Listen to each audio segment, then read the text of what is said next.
নমস্কার বন্ধুরা, আমি আর মাই টুইন বেবি চ্যানেলে আপনাদের সবাইকে স্বাগত। তো বন্ধুরা, আশা করি আপনারা সবাই খুব ভালো আছেন।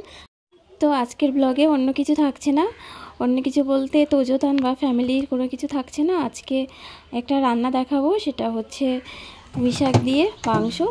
তো আমাদের মাংস রান্না হয়েছিল, মাংস আনা হয়েছিল, আর অল্প কিছু মাংস আমি তুলে রেখেছিলাম, তো সেটা দিয়েই রান্না হবে। তো ফ্রিজে রেখেছিলাম, তো ফ্রিজ থেকে বার করে নিয়েছি। তো পুঁই শাকের মোটা ডাঁটা ও আলু নিয়ে নিয়েছি। তো পুঁই শাক আর আলুগুলো কেটে নিয়েছি, আমি এবার জল দিয়ে ধুয়ে নেব। এই যে ধুয়ে নিয়েছি, আর এখানে এই যে পেঁয়াজ, টমেটো, কাঁচা লঙ্কা এগুলোও ধুয়ে নিচ্ছি। আমি মাংসগুলো ছোট ছোট পিস করে কেটে নেব, যেহেতু অল্প মাংস।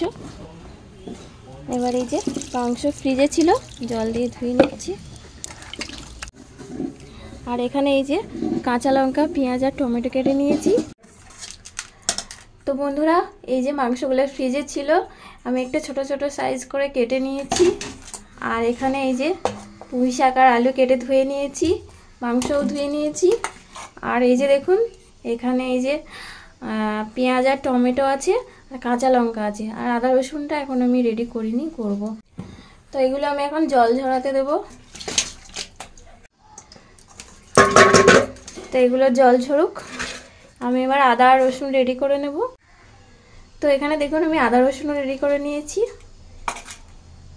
আর এই যে এখানে এই যে ফোড়নে তো পেঁয়াজ, টমেটো, কাঁচা পাকা লঙ্কা, শুকনো লঙ্কা, তেজপাতা আর গোটা গরম মশলা। তো মোটামুটি সব আমার রেডি হয়ে গেছে। তো বন্ধুরা, ডাঁটাগুলো দেখুন কত মোটা মোটা। তো যাই হোক, এই ডাঁটাগুলো আমি একটু অল্প গরম জল করে আর ধুয়ে ফেলবো, তার কারণ পুঁই শাকের একটা আলাদা গন্ধ থাকে, সেই জন্য একটু হালকা গরম জল করে ধুয়ে নেব।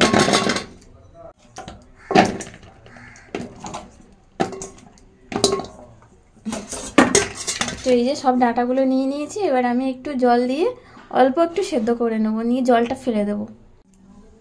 তো এই যে দেখুন, অল্প করে জল দিয়ে দিচ্ছি, অল্প একটুখানি জাস্ট করবো, জাস্ট পুঁই শাকের গন্ধটা কাটানোর জন্য, আর কিছু না। তো এই যে একদম জল ঝরে গেছে, তো আমি এবার ঢেলে নেব। তো এই যে মাংসগুলো ঢেলে নিয়েছি। তো আমি এতে অল্প একটু রসুন বাটা দিয়ে দিচ্ছি, অল্প একটু আদা বাটা দিয়ে দিচ্ছি। তো আমি যেহেতু তেলের মশলা কষে নিয়ে করবো, ওই জন্য অল্প অল্প করে দিচ্ছি। দিয়ে দিচ্ছি একটু হলুদ গুঁড়ো, দিয়ে দিচ্ছি লঙ্কার গুঁড়ো। তো এই যে আমি অল্প একটু আদা বাটা দিয়েছি, একটু রসুন বাটা দিয়েছি, হলুদ গুঁড়ো দিয়েছি আর লঙ্কার গুঁড়ো দিয়েছি। আর এখন একটু দেবো সর্ষের তেল। তো এখন দিয়ে দিচ্ছি অল্প একটু সর্ষের তেল, একটু ভাবিয়ে নিচ্ছি, সেই জন্য মেখে রাখছি। তো এবার মেখে নেব। তো এইভাবে ঢাকা দিয়ে একটু রেখে দেবো, দেখি পুঁই শাকটা কতদূর হলো দেখে নিই। তো এই যে দেখুন, পুঁই শাকটা আমি যেরকম চাইছিলাম যে একটু সেদ্ধ করে ফেলে দেবো, সেরকম হয়েছে। তো আমি কড়াই বসিয়ে দিয়েছি, আর কড়াই গরম হয়ে গেছে, দিয়ে দিচ্ছি সর্ষের তেল। তো তেল গরম হয়ে গেছে, দেখুন ধোঁয়া উঠছে, আমি এবার আলুগুলো ভেজে নেব।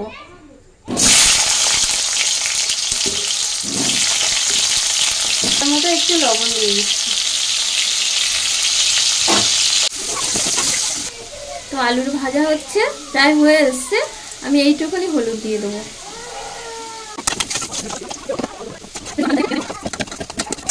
কড়াই দেখুন আলু ভাজার তেল আছে, তাতে আমি পুঁই শাকগুলো ভেজে নেবো, ডাঁটাগুলো।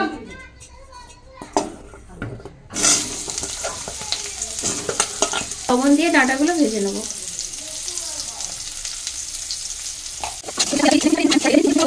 পুঁই শাকের ডাঁটাগুলো বেশিটা ভেজে নিয়েছি আগে লবণ দিয়ে, এবার সামান্য একটু হলুদ দিয়ে দেবো।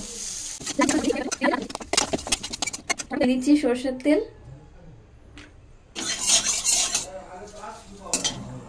তো তেল গরম হয়ে গেছে, এই যে তেজপাতা দিয়ে দিলাম, শুকনো লঙ্কা, এই যে তেজপাতা আর শুকনো লঙ্কা দিয়ে দিয়েছি। এবার দিয়ে দিয়েছি কাঁচা পাকা লঙ্কা, দেখুন গোটা গরম মশলা,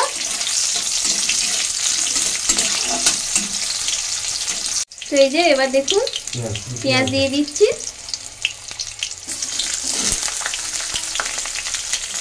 তো এই যে দেখুন ক্যাপসিকামটা আমি কাটতে ভুলে গেছিলাম, ওই জন্য এখন কেটে নিয়েছি। আর এই কড়ার মাঝখানে মানে পেঁয়াজগুলো সরিয়ে দিয়েছি, এবার দিয়ে এটা ভেজে নেব।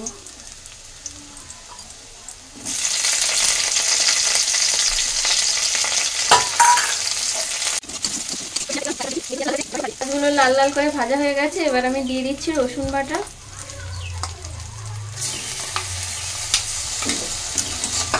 দিয়ে আবার একটু নাড়াচাড়া করে নেব। রসুন দিয়ে দিয়েছি। আর এবার এই যে দেখুন এর মধ্যে আছে জিরে, গোলমরিচ আর শুকনো লঙ্কা বাটা একসাথে, তো এটা আমি 1 চামচ দিয়ে দিচ্ছি। তো মশলাটা আমার ভাজা ভাজা মতো হয়ে এসছে, এবার আমি একটু জল দিয়ে দেবো। তো আমি পাশে জল গরম করে নিয়েছি, গরম জল দিয়ে দিচ্ছি একটুখানি।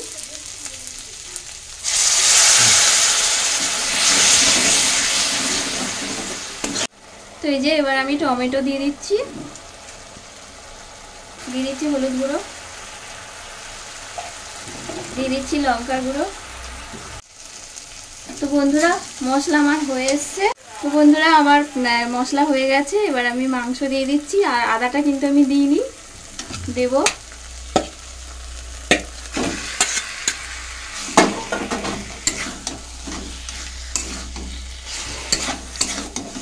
তো আগে থেকে লবণ দিইনি, তার কারণ নরম হয়ে যাবে সেই জন্য। এই যে এখন লবণ দিয়ে দিচ্ছি।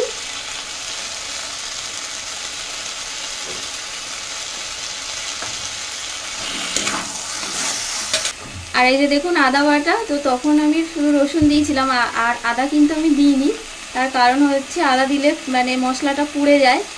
আর লাস্টে যদি আদাটা দিই তাহলে আদার গন্ধটা খুব ভালো থাকে, আদার সেন্টটা।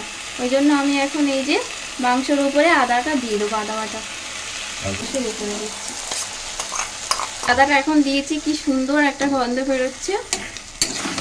একটু ঢাকা দিয়ে রাখছি, ঢাকা দিয়েছিলাম, ঢাকা খুলে দিয়েছি। এবার আমি এরকম করে ভালো করে শুকনো করে কষে নেব। ঢাকাটা একবার খুলবো। তো এই যে দেখুন সাইড দিয়ে সব তেল ছেড়ে ছেড়ে গেছে। তো আমার কষাটা মাংস কষা হয়ে এসছে। তো এর মধ্যে এই যে আমি ডাঁটা, এই যে পুঁই শাকের ডাঁটা আর আলু দিয়ে দিচ্ছি।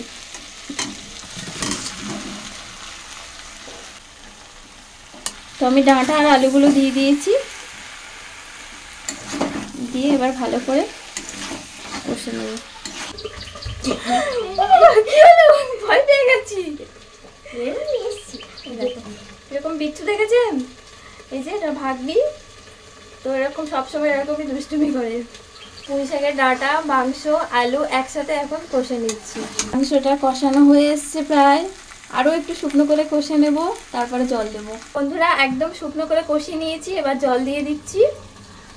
আর এই যে এখানে গরম জল, তো গরম জল দিয়ে দিচ্ছি। পরিমাণ মতো জল দিয়ে দিয়েছি। তরকারি ফুটছে, প্রায় হয়ে এসছে। আমি এবার এই যে শিলনোড়া পেতে নিয়েছি, নিয়ে এই যে এবার গরম মশলা বেটে নেব। তো যেহেতু পুঁই শাক আলাদা একটা ইয়ে থাকে, ওই জন্য এই যে দেখুন আমি 5খানা এলাচ দিয়েছি, 3টে লবঙ্গ দিয়েছি আর একটু দারচিনি দিয়েছি।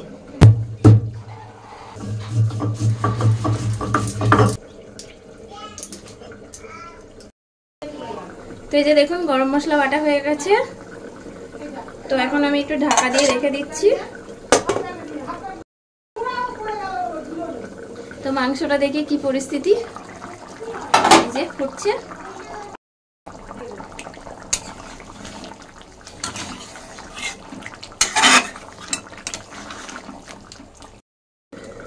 তো ডাঁটা আলু সবকিছু সেদ্ধ হয়ে গেছে, এই যে। তো এই যে একদম হয়ে গেছে। তো এই যে সবশেষে দিয়ে দিচ্ছি গরম মশলা বাটা।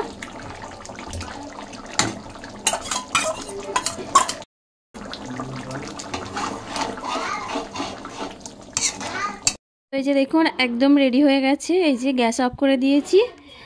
আর গরম মশলা দিয়ে তো বেশি সময় ফোটায় না, সেই জন্য। তো এই যে একদম রেডি। তো এইবার ঢেলে নিচ্ছি কড়াই থেকে। এই যে দেখুন গামলায় ঢেলে নিয়েছি। তো বন্ধুরা রান্নাবান্না কমপ্লিট। আর শুধু এই যে পুঁই শাক মাংস হয়নি, ওর সাথে আলাদা তরকারিও আছে। তো যাই হোক, এবার এই যে দেখুন ভাত বেড়ে নিয়েছি, এবার খেতে বসবো। তো মা তোজদানের কাছে আছে, ওরা ঘুমাচ্ছে, কখন আবার উঠে যাবে সেই জন্য তো আমরা দুজন এই যে আগে বসছি। তো এই যে ভদ্রলোকের হাত ধোয়ার বাটি, তরকারির বাটি, উনি আবার বাটি করে ছাড়া তরকারি খান না। তো যাই হোক, এই যে এবার তরকারি দিয়ে দিচ্ছি।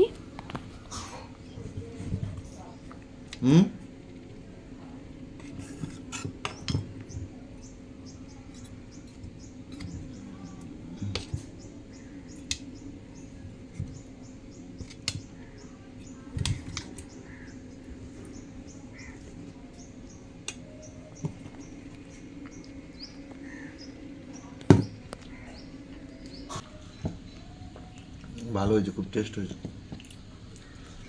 পুঁই শাকের কোনো সেন্ট নেই, সেন্ট পাওয়া যাচ্ছে না। ওইটা সেদ্ধ করে জল ফেলে দিলাম।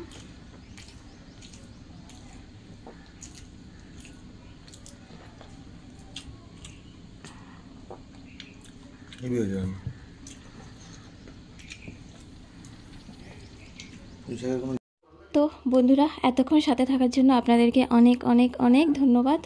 তো আশা করি আপনাদের ভিডিওটি ভালো লেগেছে, আর যদি ভালো লেগে থাকে তাহলে অবশ্যই ভিডিওটি লাইক করে দেবেন এবং শেয়ার করে দেবেন। আর হ্যাঁ, অবশ্যই কিন্তু কমেন্ট করবেন। তো আজ এই পর্যন্ত, দেখা হচ্ছে আগামীকাল। সবাইকে টাটা।